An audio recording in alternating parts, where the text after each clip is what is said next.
So keep watching if you want to make a design just like this with some orange roses and some beautiful lilies.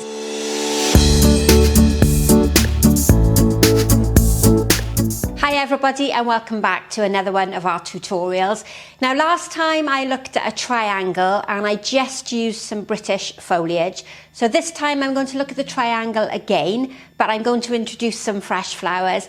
And I've tried to pick materials that you would be able to get hold of in the supermarket.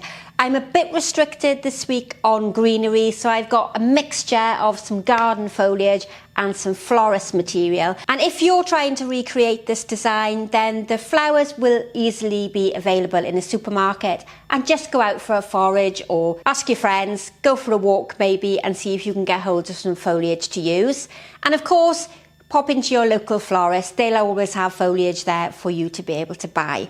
Now my container, you might see, is much sturdier and taller than I've used before, and that might give an indication to you that I've almost upscaled the design. So my focal flower for this week is a bigger headed flower. So to keep it in scale and to work with the proportions of my flower, I've gone bigger with my container. Nice chunky base to go with some nice chunky flowers that are coming in a minute. And I've got some floral foam. This is sitting in just an ordinary plastic dish. Again, I've used the ordinary Oasis floral foam, and I've chosen this again because lots of you can get hold of it. Not everybody can get hold of the more environmentally friendly options. And you might be able to see by the tape that I've sat the tape slightly off center, because when we're creating a triangle, the design is equal on both sides and we almost have a center axis down the middle, and that's going to be created by my larger focal flower. So I wanted to make sure that the center of my foam is clear. If my tape was running here through the middle, whether it's a crossways or up through the middle there, the center of my foam is going to be covered, and I'm going to struggle with that focal line that I'm going to introduce down the center. Now I'm going to start with my flowers first. I've got some beautiful lilies, just show you the most open one. Supermarket lilies, I've had these a day or two, so I've got a beautiful selection here that I can use at the focal point. As a commercial florist, I'm always a bit reluctant to use lilies because we have the problem with the pollen. It can often damage customers' curtains, it can drop on expensive linen or tableware that you might have. So it's one flower that I very rarely use and I very rarely send out to customers unless I've had a request for it. So, beautiful orange lily there that's going to give me my focal point. And I've got some more lilies which are going to give me that graduation, that step in size down towards my focal point. And I think this week I'm going to place the foliage around. Sometimes I start with the foliage and I create a foliage outline, but this week, because the lilies are so beautiful, I'm going to gauge my height with the flowers and then work my foliage around. Now I'm going to go with the same proportions, so twice the height of my container. It's going to be quite a tall design. That's going to work really well with the scale of the flowers. My lily is big, particularly this one, which is quite open. This would be really inappropriate to use in a small, delicate container because it would be really overpowering and too big for the design. Right, okay, so let's see what double my height is going to look like. And this one is a front-facing design, so it's going to be seen from the front. And it's the same basic principles to create a design, however large your container is. So we're going to go twice the height. And I'm going to take off the lily foliage because it does come quite scruffy. It's looking a bit sad. It bruises quite easily, so we're going to remove most of that. To me, it always looks quite ugly when you've removed the foliage, but we're going to have some other foliage and other greens, and I've got some filler flower as well. So hopefully that bare stem is going to be more attractive as the design progresses. Right, now I'm looking to place my lily in the center of the design, approximately 2/3 back from the front of my foam. I will move the camera back in just a second because we can't quite see the top, but you can see here I've got approximately 1 inch there at the back, and I've got plenty of room in the front of my foam to place all my other flowers.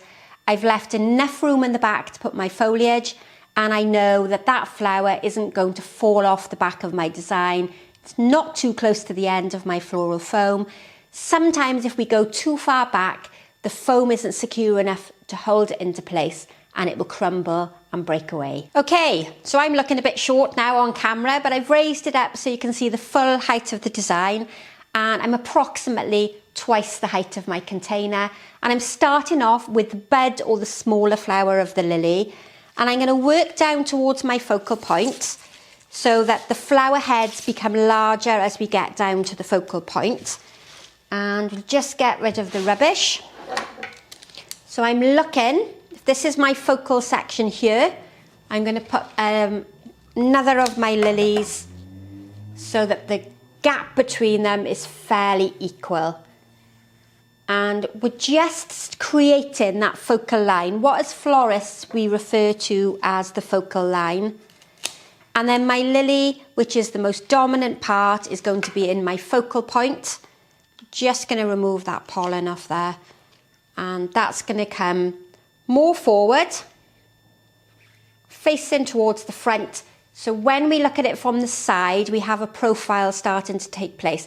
The design isn't flat, it's got 3 dimension, and as we continue that foliage through to the back, we'll create depth, which is really important in the floral design. So you can see now the orange colour of the lily steps down towards the focal point. I'm just going to push that in a bit further. And that's the very basic of the design. In the past, I've done that with roses and I've done it with carnations, but this time I've introduced the lily so that you can see how you can use different flowers in your designs. Now remember with the tallest flower that it's not leaning forward, because that makes your design look very unbalanced, and don't have it leaning back too far, because again it's going to look like it's tipping over the back of your container. So that's my very basic outline in there. Now what I'm going to do is introduce some birch, and we've looked at the birch before. Lovely textured material. Something that if you can't get birch, just some bare twigs are really interesting at this time of the year. Also a great colour combination, so the oranges and the browns all come from the same colour. So orange with the introduction of black to it becomes brown, and then we're all working within that same colour harmony. So that's just introduced another texture, elevates the design, makes your eye travel up and down. And with some more of the birch, I'm just going to start creating some depth at the back there. So I'm helping to bring the eye forward, backwards even. I'm helping to draw the eye backwards, and a few lovely pieces in there. And you could continue this on the side, but for a moment I'm just going to bring it to the height. And one of the reasons that I like to put the flowers in first is sometimes you can use the flowers to their best advantage. You can make them really tall. Sometimes you put the foliage outline in first, and then when you come to add your flowers in, you realise that maybe the design could have been a bit taller. So that's my basic outline shape. Now, because I've got a tall container, I'm going to make my triangle about half of the distance from the top to the bottom. So my width is going to be less than my height. Now, you can have a triangle that's equal on all sides. You can have a triangle that's lopsided, like we've looked at before. But this time, I'm going to roughly work out my height of my flowers. I'm going to roughly gauge where half would be, and that is the distance that I'm going to use to create the widths. So the widths of my design are shorter than my height. And to do this, I'm going to start now introducing some foliage. To get my widths in, I've got some conifer. And you'll see if we look at the conifer, it's already angled down quite nicely, so that's going to work really well on the side. So if I just hold it here, you can see roughly half of the distance from the top to the bottom. And because we're in a raised container this week, and when we've done triangles before, I think we've always done them flat. So rather than it sticking up in the air, it's far more attractive angled down towards the table. And this week I'm going to use 2 pieces of conifer. They're not identical, and I can use this as a gauge by measuring it. I'm going to use 2 pieces of conifer either side just to give me that rough basic shape. And you can see there, if I follow that imaginary line all the way to the top, hopefully you can see that triangle shape starting to form. I'm also going to bring some conifer here out towards the front. And as a rough gauge, the front section here is a bit shorter than your side. And I'm also going to bring some of the conifer out towards the back so that I'm starting to create that depth that you hear me talk about in every video. Makes your eye travel through from the back to the front, stops that design looking really flat. At the moment, we don't have any greenery at the height. We just have the greenery around the base, and that tends to split a design into 2. So I'm going to now introduce some florist foliage. This is ruscus, Italian ruscus, soft ruscus, sometimes called French ruscus. And it's a lovely tall piece that's going to sit at the back of my flower arrangement and help to bring that green colour in all the way to the top. And it also then starts to introduce a lovely texture and a lovely colour there towards the back. Now I've got 2 pieces of the ruscus, and you know, again, we often in flower arranging and floristry suggest that you use quantities of 3, but I've only got 2 this week. So what I'll do with these is just sit them alongside one another so that they almost become one, and then that gorgeous green, dark green colouring is being continued all the way to the top, and it's really making those lilies pop. That colour now is really fantastic there. I'm just going to fill in the outline with some more of the conifer and get that basic shape together before we move on any further. Now often again when I'm working with lilies, I sometimes put the lilies in last because I find it's such a delicate flower that it can sometimes get damaged as you're inserting the flower material in.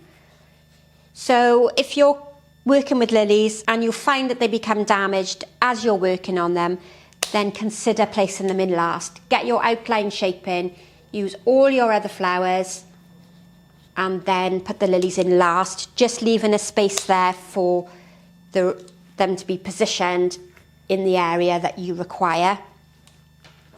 Now I've obviously put them in at the beginning so that you can see how the design is going to come together.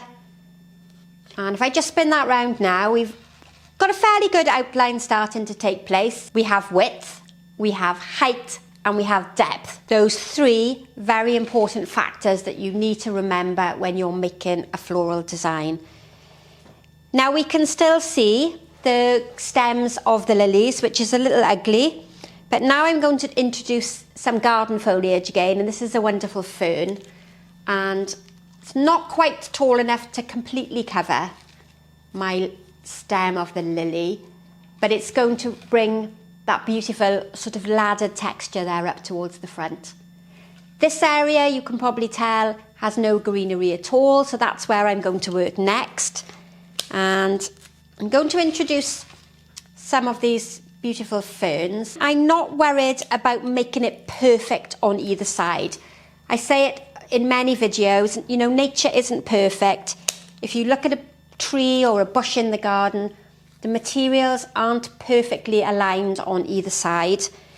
The symmetrical shape that we're trying to create with this triangle needs to have an outline that's triangular, but it doesn't mean that the flower placement needs to be perfect on either side.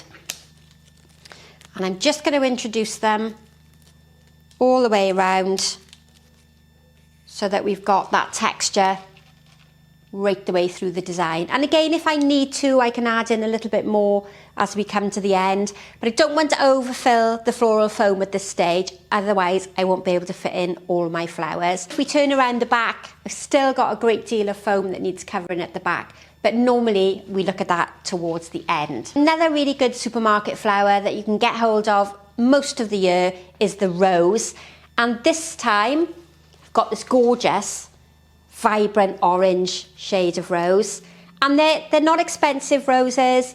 They are just your ordinary supermarket rose. You know, if you're looking for a good quality rose, then I would suggest you buy them at a florist shop, because the florist knows how to look after them.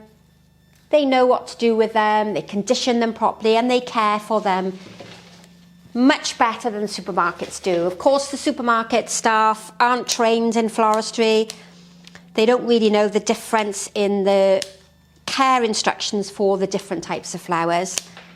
And customers, unfortunately, in the supermarkets tend to pull the flowers out, push them back into the bucket, and often they're under air conditioning or very heavy lights. So it's okay for everyday flower arranging at home, but if you're really wanting something special, then pop off to your florist shop.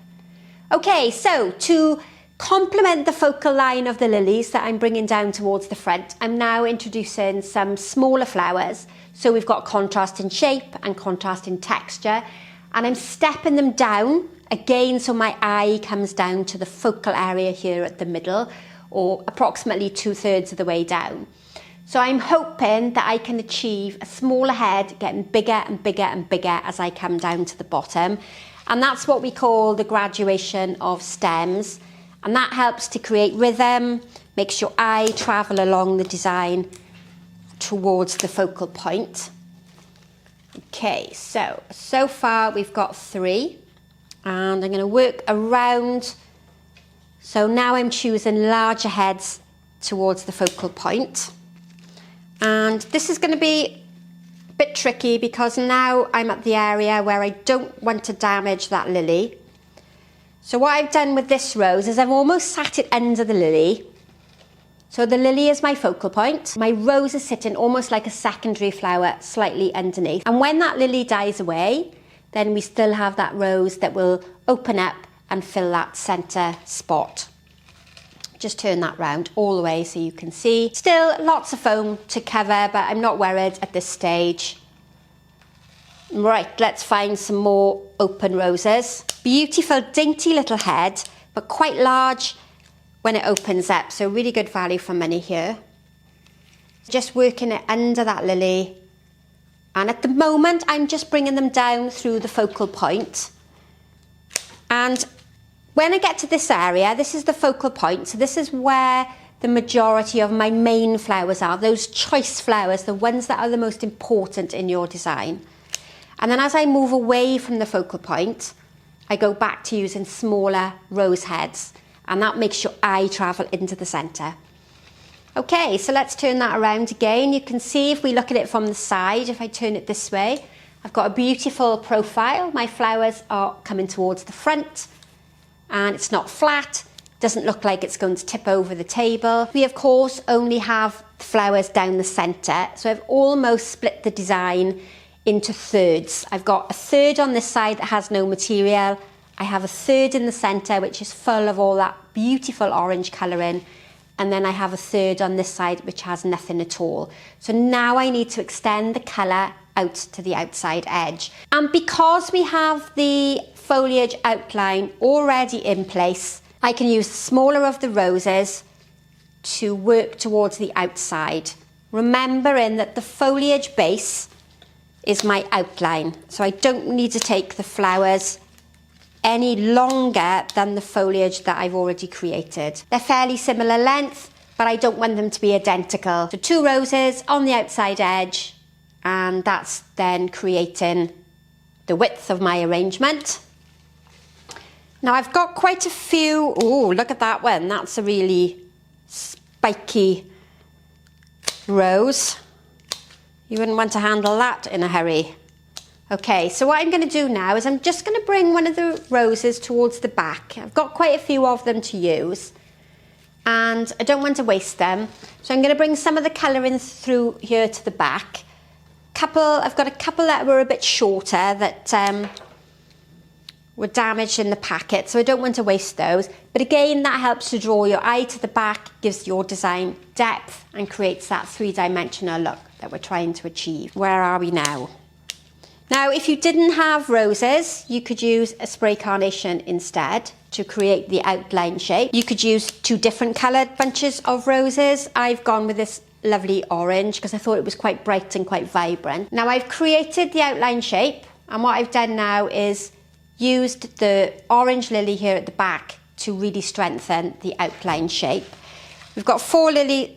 I keep calling them lilies. We've got 4 roses left. So now I need to consider where I can position them. Now I don't want to overcrowd this centre section. I've got some filler flower to go in as well, but I need to make sure that the distribution of the orange colour is fairly evenly balanced. Okay, so if we just turn that around so you can see how that's coming together. What you need to be careful of when you get to this stage is that we don't create visual lines. Now I've staggered everything. Hopefully that on camera you're looking at it at a fairly similar angle to me. What I don't want to do is have very severe lines. I need to get movement. And often when you're arranging and you're learning, you try to make the design really perfect and you try to have everything matching on either side. But don't worry too much about that. We're looking at natural products, gorgeous flowers, and they don't want to be placed in a design really rigidly. This is Solidaster or Solidago. You'll get this growing in the garden. We call it goldenrod. It's a slightly different variety. Later in the summer, you can grow this quite easily as a perennial. It's a florist material, but it's often sold in mixed bunches in the supermarket. So I thought it would be really nice to see how it could be used in a design. So I'm introducing a new colour. We've obviously got the very vibrant orange. Now I'm introducing some yellow. And the benefit of the Solidaster is that you can either use it on the full stem, which you saw me do here to get the height, or you can cut off individual pieces. So you can use it in a small arrangement. One stem will go a long way in one arrangement, or you can do what I'm doing here and use it as a whole piece.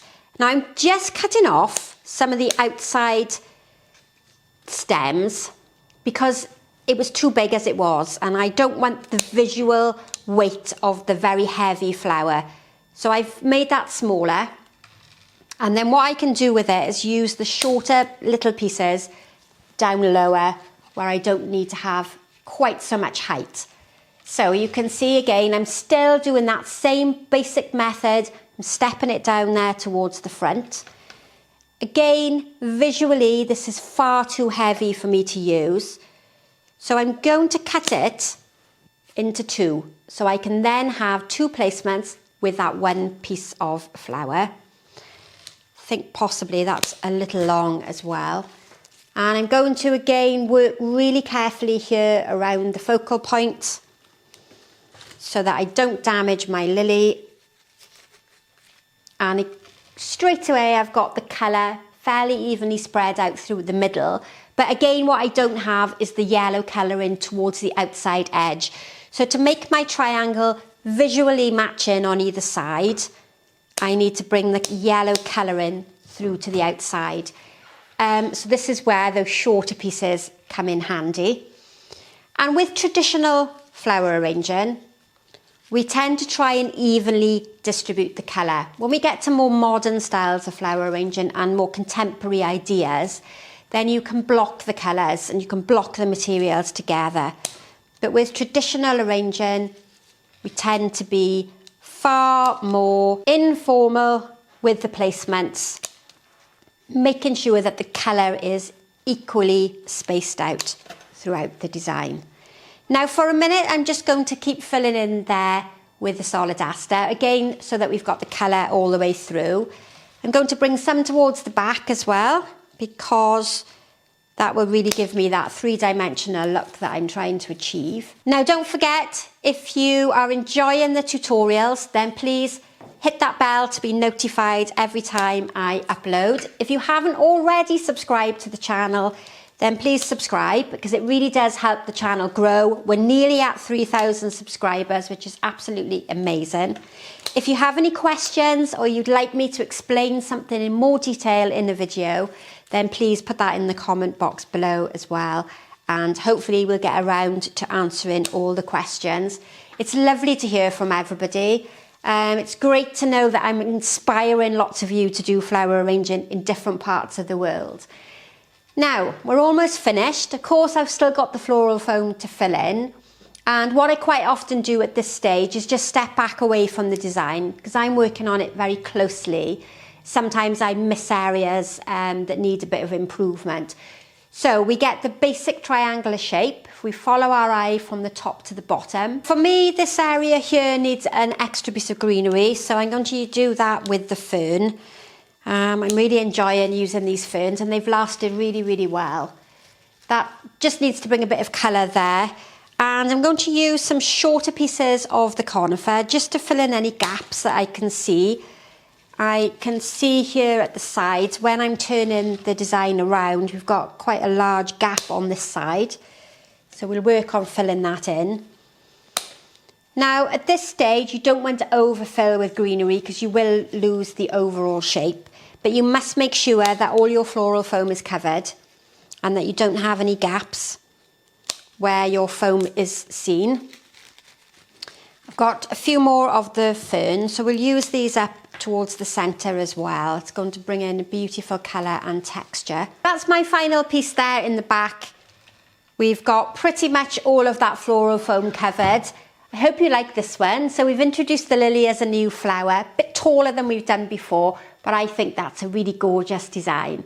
So if you're enjoying, we'll see you again very soon, and thanks for watching. Bye for now.